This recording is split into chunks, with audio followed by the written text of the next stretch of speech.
रोहित दिल्ली में दिन रात एक करके पैसे कमाता था ताकि गांव में उसकी पत्नी पूजा, भतीजा शुभम, उसकी माँ और दादी के हर शौक पूरे हो सके। रोहित को अपनी माँ पर सबसे ज्यादा भरोसा था। उसे लगता था कि उसकी गैर मौजूदगी में माँ घर की इज्जत की ढाल बनेगी। सच्चाई ये थी कि पूजा और शुभम के बीच गलत संबंध चल रहे थे और ये बात किसी से छिपी नहीं थी। शुभम की माँ और रोहित की अपनी सगी माँ को इस करतूत की पल पल की खबर थी। जहाँ एक माँ को अपने बेटे के सम्मान की रक्षा करनी चाहिए थी, वहाँ रोहित की माँ ने चुप्पी साधे रखी। उन औरतों ने सोचा कि अगर उन्होंने रोहित को सच बता दिया तो घर का कलेश बढ़ जाएगा और दिल्ली से आने वाला पैसा रुक जाएगा। उन्होंने अपने बेटे की इज्जत से ज्यादा पैसे को अहमियत दी। रोहित का सामना और टूटता भरोसा। जब रोहित गांव आया और उसे शक हुआ तो उसने सबसे पहले अपनी माँ से पूछा। उसे उम्मीद थी कि माँ सच बोलेगी, लेकिन माँ ने शुभम और पूजा का ही बचाव किया।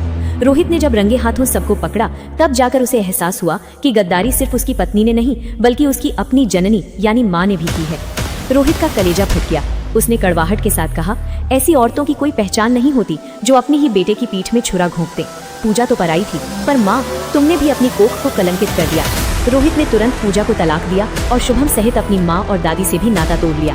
उसने साफ कह दिया कि जिस घर में मर्यादा की रक्षा करने वाले ही पाप के साझेदार बन जाएं, वो घर रहने लायक नहीं। रोहित ने उन सबको उनके हाल पर छोड़ दिया और अपनी मेहनत की कमाई का 1 रुपया भी उन्हें न देने का फैसला किया। खून पसीना एक किया मैंने, जिनके आराम की खातिर वही अपनों के खून का सरेआम व्यापार कर बैठे। मैंने तो माँ को खुदा माना था इस उजड़े घर में, मगर वो माँ ही मेरी इज्जत का सौदा बीच बाजार कर बैठी।